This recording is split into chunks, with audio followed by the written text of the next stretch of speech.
She was on her way to pick up her children for a birthday party that she was so excited to host. Instead, her car was later found abandoned on the side of a rural road.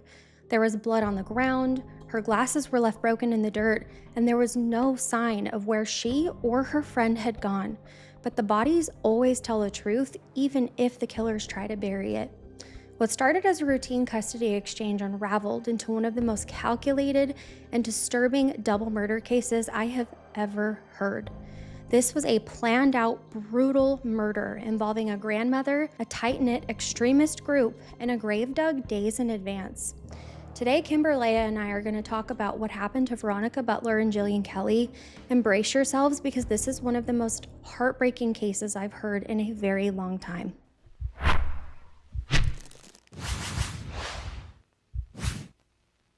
Welcome to the True Crime Nurse, everybody. My name is Kat, and I'm a registered nurse who loves all things nursing and true crime. I am so excited for today's video because I'm going to be working with Kimbyrleigha to help tell Veronica and Jillian's story. I'm sure that most of you here already know exactly who she is, but she's an OG on YouTube and truly the queen of storytelling, law, and true crime. I may be biased, but I love to see her unique perspective and compassion that she adds to every case. So if you haven't seen her videos, please go check her out and give her a follow. All right, my friends, let's get started. And don't forget to subscribe and ring the bell before you go. There are many people involved in today's case. So we're going to get started by talking about some of the background on everybody involved, just so you know all of the players in today's case. Veronica Butler was born on February 28, 1997, to her parents Clinton and Amanda. Veronica was a young 27-year-old mother from Hugoton, Texas, and she was known for her kindness, beautiful long red hair, and her devotion to her two children, Cole and Kendall. Everyone in their lives said that her children were everything to her. Veronica's friends described her as a compassionate soul who touched the lives of many people between her dedication to her family and others, all while she worked as a CNA. She was engaged to the love of her life, Tracy, and they were working hard to build their dream life together as a big, happy, blended family. Veronica was also in school to become a surgical tech, and this choice just made so much sense for her because she loved working in healthcare and making a difference in people's lives. However, since 2019, Veronica had been in a difficult custody battle over her kids with the children's paternal grandmother, Tifany Adams. The children's father, Wrangler Rickman, was in rehab, so his mother was fighting with Veronica for custody. At some point in the past, custody of the kids had been awarded to Tifany. Veronica's contact with her children was limited to supervised visits on the weekends during that time. Despite these challenges, though, Veronica was actively working through the courts to regain back more time with her children. In fact, a court hearing was later scheduled for April 2024 when Veronica was expected to gain those unsupervised visits. This was something that Tifany did not want, and she was willing to do anything to prevent that from happening. Veronica's loved ones said that she was so excited about getting more time back with her babies. Veronica had began to prepare for court, all while she was planning a birthday party for one of her children at the end of March 2024. Her friend named Jillian Kelley tagged along on that trip to go pick up the kids on March 30th as the supervisor for this exchange. We'll get more into why she specifically went a little bit later on. Jillian Dolores Kelley was born on June 3rd, 1983 to her parents Theodore and Callie. She was a deeply faithful Christian woman, a pastor's wife, and a mother to her 4 children named Jalen, Alexis, Derek, and Tyler, and they were her entire world. She married Pastor Heath Kelley in 2002 and spent many years as a devoted member and secretary of the First Christian Church in Hugoton. Jillian's family had been in a period of transition, though, because her husband had recently accepted a job as a minister at Willow Christian Church in Indianola, Nebraska. Despite being busy preparing to move, Jillian remained committed to helping Veronica. When Veronica needed someone trustworthy to go supervise that March 30th exchange, Jillian stepped in without any hesitation. Tragically, this kind and selfless woman became collateral damage in the eyes of the conspirators in today's case. As you already know, 54-year-old Tifany Adams had been taking care of her grandkids while her son Wrangler was in rehab in Oklahoma City.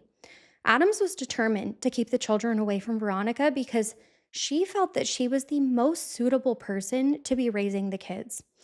They lived in the Oklahoma Panhandle area, and she also had connections with a small group that called themselves God's Misfits. This group will play a major role in today's case. God's Misfits are a known extreme anti government and religious group, but let me know if you've heard of them before because I didn't find out about them until I researched today's case. Groups like God's Misfits are tight knit and trusting within their own group, but they're also very suspicious of outsiders. They bonded, met regularly, and shared similar ideas and beliefs, which sounds positive, right? Normally, this is a good thing, but this group normalized extreme thinking. Because they wove these radical ideas about violence and anarchy into their morals tied to religion, that became a dangerous combination. This structure provides an easy way to manipulate and control people within that group. When it came to Tifany Adams, this gave her a unique opportunity to use her own community to get exactly what she wanted. Several of her close associates or friends that are involved in today's story are her boyfriend, Tad Cullum, friends Cole and Cora Twombly, and an acquaintance named Paul Grice. They were all involved in this God's Misfits group. Now that we know a little bit about everyone who's involved in this story, we're going to get into some of the events that led up to what happened to Veronica and Jillian. In August of 2023, Tifany Adams approached her friend Cora Twombly with a dark request. According to Cora, Adams confided in her and said that she needed to get rid of Veronica, claiming that it was necessary to keep the kids safe. Adams had been spreading rumors that Veronica's family, specifically one of Veronica's brothers, was harming the children, but there was zero evidence to support that claim. So, if you think about God's Misfits, do you see how this proposition ties together something righteous like protecting a child, even if it's by breaking the law and harming someone else? That is a common theme that you're going to notice today. Cora Twombly admitted in court that even though this suggestion made her really uncomfortable, she still helped to come up with different ways to kill Veronica and help recruit additional people. Cora immediately trusted what Tifany said because, again, they had the same radical belief system, and this is how she recruited her husband to help her too. So, by late 2023, Tifany Adams had enlisted the help of her boyfriend Tad Cullum, who already knew the full situation, and now Cole and Cora Twombly joined in too. Paul Grice will join later on. The first known attempt on Veronica's life took place in February 2024, which was about 6 weeks before the murders took place. Tifany's initial plan was that she wanted to stage a fatal car accident. She told Cora and Tad to throw a heavy metal vise through Veronica Butler's car while she was driving in the hopes that it would cause a crash that would kill her. She wanted to stage this as a lethal accident, and Adams rationalized this by saying anvils regularly fall off of work trucks, hinting that a freak accident like this could happen by smashing through the windshield. The group did find a heavy object that they thought would do the job. However, this attempt fell through and was never carried out. Was it because they had had a change of heart and realized that this whole plan was absurd? No. The reason that they didn't was because Veronica didn't leave her house when they thought that she would. Because she didn't leave at that time, this messed up all of their plans. Not to jump ahead too much, but the investigators found out later on that around this time, Adams did an internet search that said how to get someone out of their house, and this corroborated the failed attempt that later came out. So, the group abandoned the February plan and regrouped back together to think about a new way to murder Veronica. In the weeks between the failed attempt and the end of March, Tifany and her friends doubled down on their planning. As soon as they realized that an ambush-style attack might be a little harder than what they initially thought, they changed up everything. In February and in March of 2024, Adams went on a shopping spree for some eerie supplies. In February, she purchased 3 prepaid burner cell phones from a Walmart in Guymon, Oklahoma. These burner phones gave them a way to communicate about their plans without using their own cell phones, and this would prevent the police from tracking them. Court evidence showed that all 3 burner phones were active in the area of the crime scene on the day that both women went missing. On March 23, 2024, Adams walked into a farm supply store called Big R in Guymon and bought 5 stun guns or tasers. The group planned to use these against anyone who got in their way. Around that same time, Adams also grabbed some other supplies. She bought yellow straps and tape, which you'll find out why soon, but she also bought clothes for everyone to wear at the crime scene. These purchases just show us how much thought Adams put into every detail, down to ensuring that they wouldn't track evidence home with them on their clothing. The Misfits even chose a burial site in advance. Sometime in March, at a secluded location about 9 miles from the ambush site, they decided to use an area below a dam in Texas County, Oklahoma. A hole was dug at that location, and it was large enough to accommodate a large chest freezer hidden underground. So now the twisted plan was to kill the victim or victims, then place their bodies into a freezer to hide the scent of decomposition. All of these strange preparations didn't go unnoticed by the people around them, though. The daughter of Cora and Cole Twombly, who was only 16 at the time, overheard and saw some very shady things going on. Adams handed out the burner phones to the group in advance, and the teenager told investigators that she actually saw this happen. The Twombly teen also overheard them talking about missions and something happening to Veronica Butler. Then, on March 29th, 2024, her parents told their daughter that they wouldn't be home the next morning because they were going to be going on a mission. They didn't give any details to her at that time, but their word choice alone meant that this was obviously some kind of major secret, which we know was a planned murder. Thankfully, she was smart enough to make a mental note of all of this, though. It was around this time that Paul Grice was recruited for the plan as an extra set of hands, and because they were all a part of this God's Misfits group, he joined without any hesitation. As Saturday, March 30th approached, the group put the final pieces together to ensure that Veronica Butler would walk straight into their trap. Something they needed to figure out, though, was that Veronica's court-ordered visitation was supposed to be a supervised visit by a specific court-appointed person. Tifany Adams had a preferred supervisor, and this is someone that's supposed to be comfortable with Veronica and the kids. But if that person were present, the plan to harm Veronica wasn't going to be possible. So, Adams told the regular supervisor to take a couple weeks off around the end of March, which removed that person from the equation. So, now Veronica had to find someone else at last minute to fill that spot for the March 30th exchange of the kids. Veronica reached out to her friend Jillian Kelley and asked her to step in for that day's visit. Jillian sadly agreed, as we know, and this is exactly what Tifany Adams had hoped for. When Adams was later interviewed by police, she claimed that on the morning of March 30th, she called Veronica, and Veronica said something came up and she wasn't going to come pick up the kids. She probably said this to take suspicion off of her or maybe to put off any kind of search, but Veronica's family immediately found this story odd. They knew that Veronica had been planning to get her kids for the birthday party and that she would never, ever just cancel a party without telling anybody. Veronica and Jillian left Hugoton in Veronica's car and headed south towards the Oklahoma border.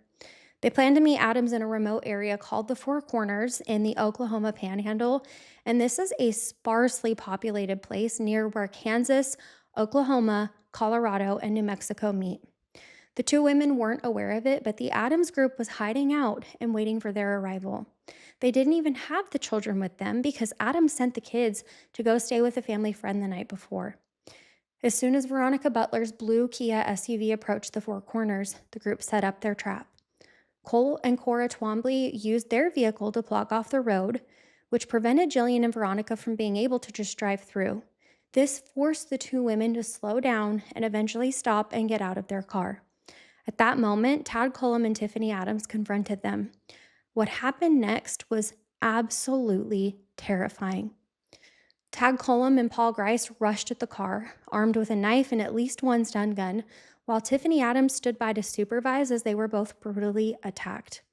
Remember how Adams had purchased 5 stun guns the week before for each of them? Well, a search from her phone record also showed that she Googled taser pain level because she wanted to make sure that not only would tasing subdue the women, but that it would also hurt them. Butler and Kelley were each hit with 50,000 volts of electricity by the stun guns during the attack, and this delivered painful shocks throughout their entire body. Chaos immediately broke out. Despite being tased, both women put up a fight for their lives. The attackers then swung a hammer at Veronica Butler's head with a blow that struck the back of her head with so much force that the hammer's handle, or the head of the hammer, broke. This blunt impact knocked Veronica's glasses off. In those frantic moments, Veronica continued to put up a fight, and when we get into the autopsy today, you'll understand how we know that these women were both so brave and so strong. Jillian Kelley also resisted, and she was determined to protect her friend and herself. Even though the women put up a fight, Cullum and Grice managed to subdue the both of them within a few minutes. The attackers then moved on to the next phase of their plan, and that was to remove them from the scene and take them to their burial site. Veronica and Jillian were badly injured and in pain, and they were both bound by tape and loaded into the vehicle. Cole and Cora Twombly, who had been acting as lookouts, were now covering up the crime scene.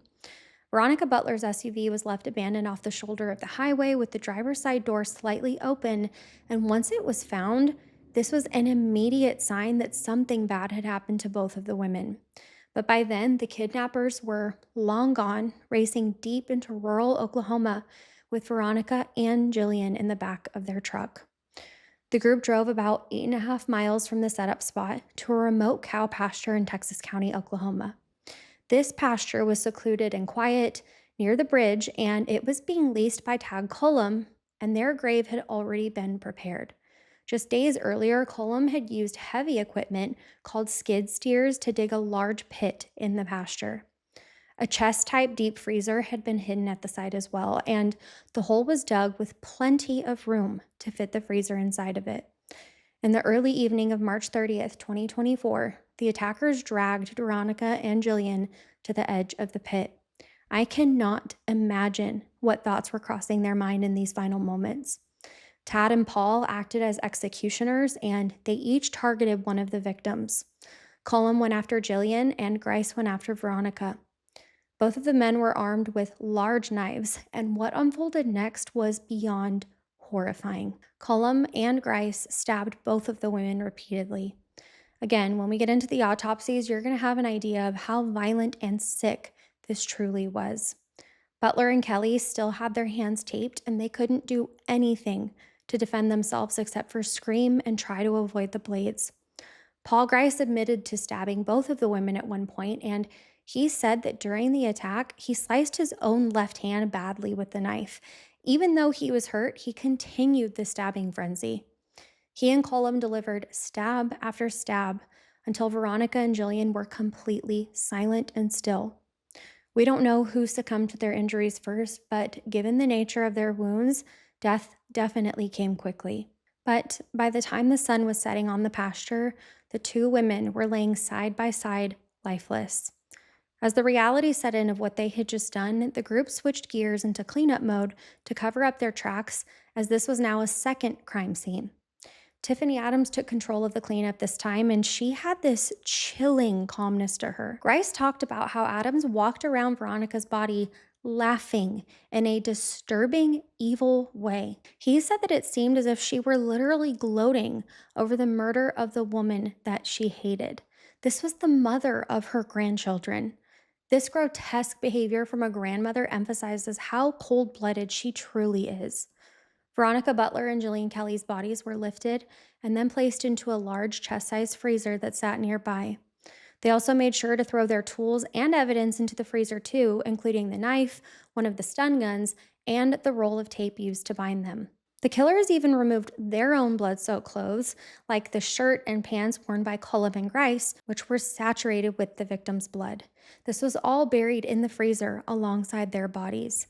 They all made sure that nothing incriminating would be left above ground or that it would be taken home with them.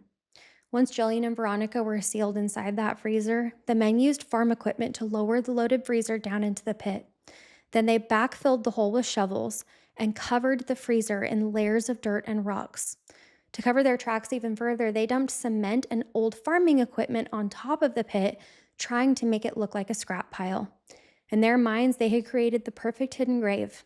The 5 conspirators left that pasture, split up, and planned their alibis. Cole and Cora went home to Texahoma and told their daughter to forget what she saw. Adams and Cullum cleaned up and disposed of any remaining evidence, and by nightfall on March 30th, 2024, Veronica Butler and Jillian Kelley had vanished without a trace. Hi, everyone. If you've never seen my face before, I am Kimbyrleigha. It's nice to finally meet you. But let's jump right back in. When Veronica did not show up to that birthday party with her children, and family members had learned from Tifany Adams that Veronica supposedly was not coming to get the kids, alarm bells started going off immediately. The people who knew Veronica best knew that something was wrong. This was not normal. So family and friends started searching the route Veronica would have taken, hoping that maybe the worst case scenario was that they had gotten into a car accident. But that hope did not last long. Veronica's SUV was found abandoned on the side of the road near the Four Corners area, and what was found around that vehicle was even more disturbing than the car itself. Near the edge of the road, investigators found visible bloodstains. Someone had clearly been hurt here, or worse. Veronica Butler's glasses were also lying on the ground nearby, broken. Veronica was known to always wear glasses, so seeing them shattered in the dirt was a massive red flag. Her family knew right away that this was not a simple breakdown. A struggle had taken place. There were also pieces of hammer scattered all over, broken apart. And in a rural area, you don't just happen to find a broken hammer on the side of the road for no reason. Combined with the blood and Veronica's glasses, it looked a lot more like a weapon than a random piece of debris. Jillian Kelley's belongings were still inside the vehicle as well. Her purse was there, and inside, investigators found a loaded handgun magazine without a gun. Jillian may have been carrying it for protection, but the gun was never fired because that magazine was still fully loaded. The family and friends who found all of this were horrified. They called 911 immediately. And that same night, the Texas County Sheriff's Office brought in the Oklahoma State Bureau of Investigation, or OSBI, to assist. Veronica Butler and Jillian Kelley were immediately treated as missing and endangered, and a bulletin went out describing both women and the suspicious circumstances surrounding their disappearance. The Texas County Sheriff's Department also posted on Facebook that the women had been last seen heading to pick up the children. And that is when the intense search truly began. Investigators quickly turned to the most obvious person of interest, Tifany Adams, because Veronica had been heading there to meet with her. When deputies and the OSBI agents interviewed Tifany, she claimed that on the morning of March 30th, Veronica had called and canceled the visit, saying that she was not coming because something had come up. Tifany was making it sound like she had simply been left waiting around, frustrated and disappointed. But that story fell apart almost immediately. Veronica's family insisted she absolutely intended to make the visit that day, especially because of the birthday party. And the abandoned SUV, the blood at the scene, proved Veronica had driven out there as planned. Investigators also tracked down the original visitation supervisor, who confirmed something else that was very important. Tifany had told her to take a couple of weeks off from visitation. That is why supervision had been switched to Jillian Kelley in the first place. So Tifany was telling the police the visit had been canceled, while the evidence showed she had arranged for a new supervisor for that exact meeting. That contradiction made one thing very clear. Tifany was lying, and she likely knew far more about what happened than she was admitting. So OSBI then pulled the court records from the custody case. And that is when the deeper history started to come into focus. Those records revealed the long-running conflict between Tifany and Veronica. They also included notes and recordings showing that Wrangler Rickman, the children's father, had mentioned threats made by his mother and her boyfriend toward Veronica. Wrangler's grandmother remembered him saying that Tifany and Tad Cullum had threatened to kill Veronica, and that they were planning something at a drop-off.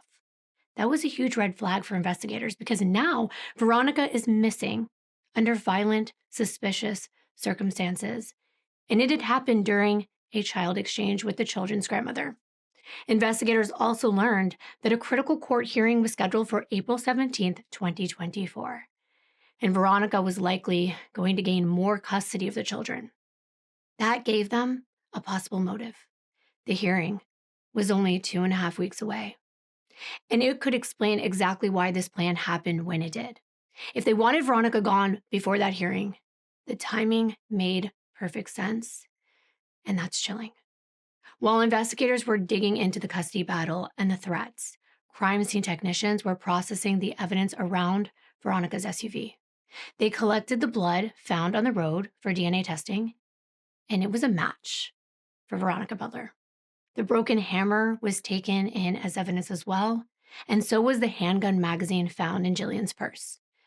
And then on April 1st of 2024, OSBI obtained a search warrant for Tifany Adams' cell phone records and data. And what they found in her Google search history was extremely alarming. You can't hide from Google, it's going to get you. Just days before the disappearance, Tifany had searched for gun shops, prepaid phones, and how to get someone out of their house. She also searched pain levels associated with tasering someone, as Kat mentioned earlier. Investigators then looked into Tifany's purchases and confirmed that she bought 5 stun guns from the Big R in Guyman on March 23rd.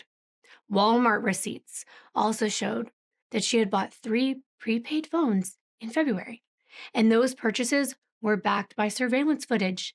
There was no real dispute about who bought them because it was all captured on camera.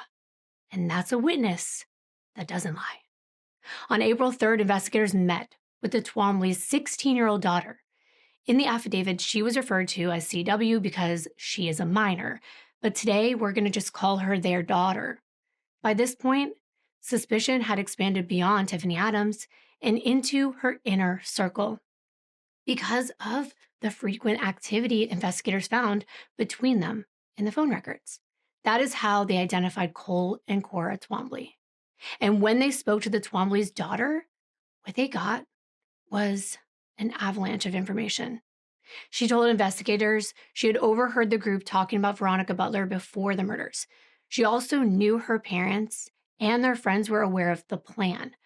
She said her mother, Cora, had even told her that the group was involved in the deaths of Veronica and Jillian. She also confirmed that Tifany had bought and handed out the burner phones for the group to communicate with each other, which matched what OSBI had already started piecing together. Then she shared something even more disturbing. On March 29th, her parents told her that they would be on a mission the next morning. And after they returned on March 30th, they told her things had not gone as planned, but that Veronica was permanently gone. Imagine hearing that as a teenager coming from your own parents. She later asked her mother why Jillian Kelley had been killed as well. And Cora allegedly replied that she wasn't innocent either. She had supported Veronica. That statement mattered because it confirmed that Jillian had not disappeared separately or randomly. She was killed as part of the same plot, simply because she stood by Veronica. The teen also told investigators there had been previous attempts to kill Veronica Butler in February near Hugoton, but Veronica wouldn't leave her house. That matched Tifany Adams' search history exactly. And then there was the anvil plan. The daughter remembered Cora talking about a plan to send an anvil through Veronica's windshield to make her death look like a tragic accident. Wow, an anvil?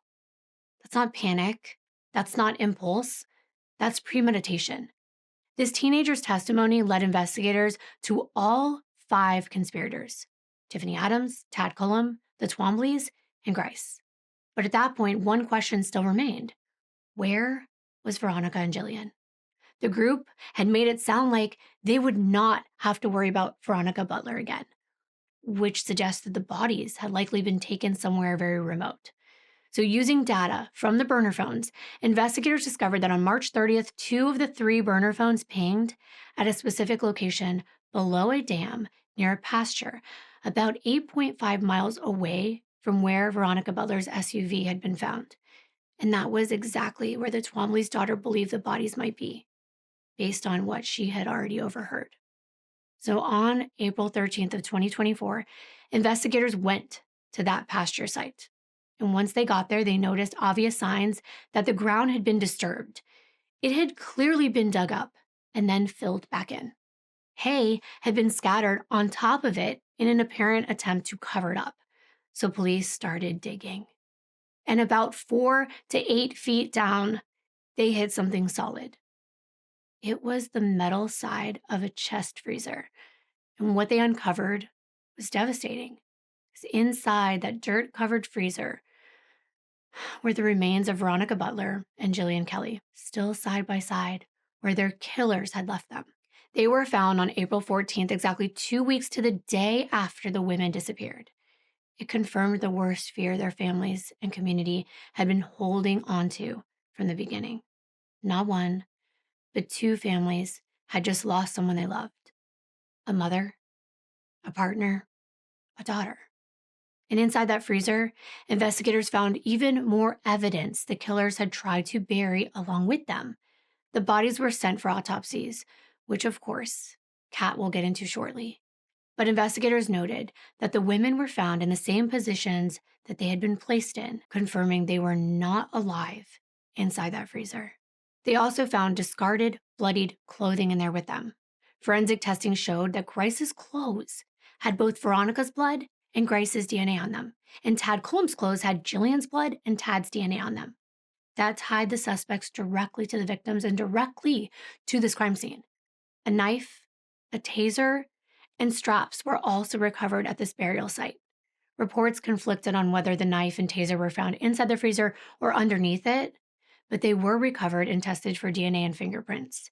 Investigators also found yellow straps wrapped around the freezer, the same straps the group had used to bind it and carry it. And those straps mattered because Tifany Adams had purchased them along with the stun guns. But before we go any further into the investigation, we do need to pause and talk about the autopsies, because the bodies of Veronica Butler and Jillian Kelley told the truth about what was really done to them. Now we're going to talk about the autopsies, beginning with Veronica Butler. Veronica suffered from multiple stab wounds, and the autopsy report documented a total of 30 sharp force injuries on her body. 9 were classified as stab wounds or deep penetrating wounds that were longer in depth than width. The remaining 20 plus wounds were incised or cut wounds, and these were more shallow slashes to the skin. A stab wound comes from a more forceful thrust with a blade, and these can reach vital organs or blood vessels, which can be lethal. An incised wound or cut is usually longer on the surface and not as deep. Think of an incision from a surgeon. Veronica's injuries were a mix of both types, which are equally painful and tragic. Most of Veronica's wounds were on her hands, arms, and forearms. As we know from many cases that we've talked about, these are typically defensive wounds that happen when a victim raises their arm to block strikes and protect themselves. The ME said that at least 10 of Butler's injuries were consistent with defensive wounds. He said that Veronica had deep cuts across her fingers and palms of her right hand, including slices on multiple fingers, which means that she literally grabbed the blade of the knife at one point during the fight. This is really hard to hear because this tells us that Veronica was fighting fiercely for her life, to the extent of enduring excruciating cuts to her hands to protect herself. Our fingers are covered in nerve endings, so this would have been extremely painful, but in the heat of the fight, adrenaline likely kept Veronica from feeling that full extent of the pain. Most of the fatal wounds were located on Veronica's neck, though. Her internal jugular veins were cut during the attack, and these veins are major blood vessels that drain blood from the brain and face down to the heart. Cutting the jugular is immediately life-threatening. Cutting both the left and right would be fatal and lead to catastrophic blood loss. Rapid blood loss like this would cause her blood pressure to drop within a minute or two. The brain then loses oxygen and blood volume, so an injury like this would quickly become fatal. The ME wrote that this injury meant that Veronica's death was very fast. In addition to the neck stab wounds, the autopsy mentioned a blunt force cut to the back of her head. This wound, if you remember, was caused by a blunt object, which makes sense because of the broken hammer that they found at the initial crime scene. For the scalp to lacerate like this, it would have been a significant blow. Scalp wounds bleed pretty heavily, and this alone can cause disorientation or maybe even a concussion. However, it did not cause her death. There was no skull fracture reported, so the hammer did not kill her and may not have knocked her fully unconscious either. This was probably done to force her into the car, but she woke back up to defend herself again later on. Another forensic finding on Veronica's body was the presence of stun gun marks. There were two small burns located on the back of her lower neck, and this matches what it would look like if a taser was pressed to her neck during the struggle. These leave contact burns or reddened areas where the electrical prongs make contact with the skin. This tells us that the attacker did use the weapons that they had on her, and this was consistent with the plan and testimonies too. Jillian Kelley's autopsy was similar to Veronica Butler's, but there were quite a few differences in how her attack played out. Kelley sustained a total of 16 sharp force injuries. Of these, 9 were deep stab wounds and 7 were shallow. Having about half the number of wounds means that her attack might have been shorter or interrupted, but one of Jillian's wounds was so severe that it could have incapacitated her almost instantly. Defensive wounds were also present on Jillian because the medical examiner found cuts on her hands also, showing that she tried to defend herself. Jillian also raised her arms and hands to block incoming strikes from the blade, and just like Veronica, she fought back hard. Each defensive wound on her hands corresponded to a slash or stab that she caught with her palms and fingers. This means that Jillian stayed awake and actively fighting as the stabbing began, and that is terrifying. The autopsy also mentioned possible stun gun marks on Jillian's body on the back of her neck and shoulder area. The critical finding in Jillian Kelley's autopsy, though, and the one that sets her injuries kind of apart from Veronica's, was a devastating wound to her cervical spine or neck. The medical examiner discovered that one of the stab wounds went into the upper back of Jillian's neck, and this caused multiple fractures to her cervical vertebrae and injured her spinal cord at a very high level. The ME wrote that there was a possible complete transection of the upper cervical spine cord at the junction with the brainstem. Now, to unpack that a little bit, a transection means that the spinal cord had been fully cut through. The upper spinal cord, so around the level of the first vertebra, C1, where the spine meets the skull, carries all nerve signals between the brain and body. A complete cut at that level would be the equivalent to an internal decapitation. It would instantly sever the connection between Jillian's brain and everything below her neck. This type of injury is absolutely catastrophic. The autopsy said that due to this wound, Jillian would have lost her ability to move her body below her head and also her ability to breathe on her own, and this would lead to a rapid death. The C1, C2 level of the spinal cord controls the diaphragm and breathing and all motor functions for the limbs. By severing or damaging this area, the stab caused immediate paralysis of Jillian's arms and legs, and she would have gone completely limp. It also took away her ability to breathe. The doctor said that her death was very rapid, probably even more so than Veronica's, because not only was blood a factor, but her nervous system had completely shut off. The autopsies of Veronica Butler and Jillian Kelley tell us everything about this heinous attack. To know that both of these women suffered so much leading up to their final moments is sickening. The specific lethal injuries that each of these women endured, like Veronica's bilateral jugular cuts and Jillian's high spinal cord transection, explain why neither of them had a chance to survive. These monsters terrorized and tortured them until fatal injuries brought everything to an end. Now, to get back to the investigation, with the bodies found and physical evidence in hand, law enforcement moved quickly to round up the suspects.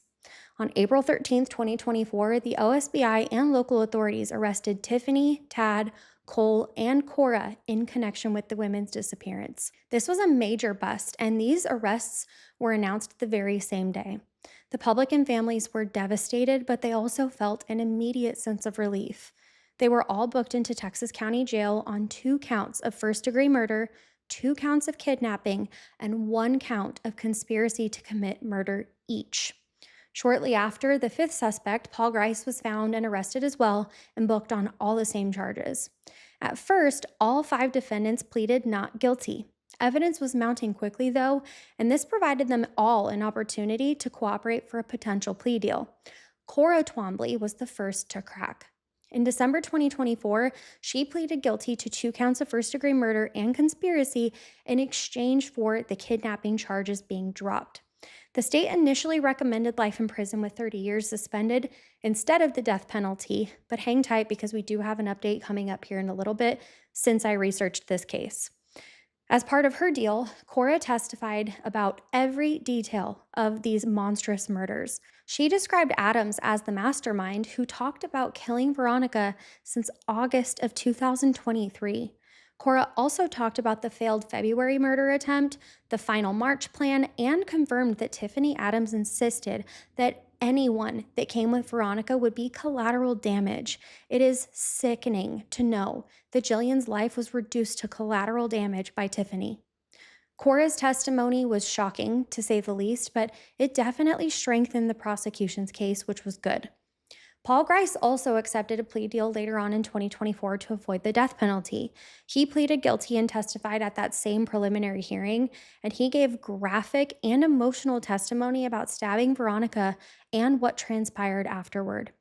Grice said that Adams manipulated him using religious language, admitting his role in killing Veronica, and he said that he refused to kill Jillian, so she was stabbed by Tad Cullum. He also testified that Adams was laughing after the murders, and this was incredibly disturbing to everyone in the hearing. Based on the evidence and testimony, the judge ruled that there was sufficient cause to move Tad and Cole to trial on all charges. Tifany Adams entered a no contest plea to 2 counts of first-degree murder and the additional charges, and in exchange, prosecutors said that they would not seek the death penalty. The update that I mentioned a little while ago, though, is that on February 2nd, 2026, Tifany Adams was sentenced to life in prison without the possibility of parole. That leaves Tad Cullum and Cole Twombly as the remaining defendants, and they are contesting their charges. Can you believe that? Both have pleaded not guilty, and they're scheduled for separate trials. Tad's trial is set for October 19th of this year, 2026, and Cole is set for February 22nd, 2027. The prosecutors have made it clear that they are pursuing the death penalty for the both of them, but I'm very curious to see what happens between now and trial. So as of now, early 2026, Tifany, Cora, and Paul have all been convicted, but Tad and Cole remain in custody awaiting their trials. The children of Veronica and Jillian are safe, but the long-term placement of Veronica's children is going to remain private for their safety. This case has deeply impacted Kansas and Oklahoma's communities, and it shows how a custody dispute can become dangerous and deadly. This escalated into a premeditated double homicide, and it is one of the most evil and senseless cases I've heard in a very long time. The prosecutors are still seeking justice for these women, and the victims fought with all their strength to still be here with their families and little ones. Thank you so much for spending time with me today listening to Veronica and Jillian's story. Also, a very special thank you to Kimbyrleigha for working with me on today's video. For anyone watching, please know that she is truly as wonderful behind the scenes as she is on screen, and that is a rare quality. For anyone new to my channel, we have a secret handshake over here, and it is a blue butterfly. So if you made it to this point of the video, don't forget to drop me our secret handshake in the chat. Please be sure to take great care of yourselves this week. Nurse's orders. I'll see you next time. Bye.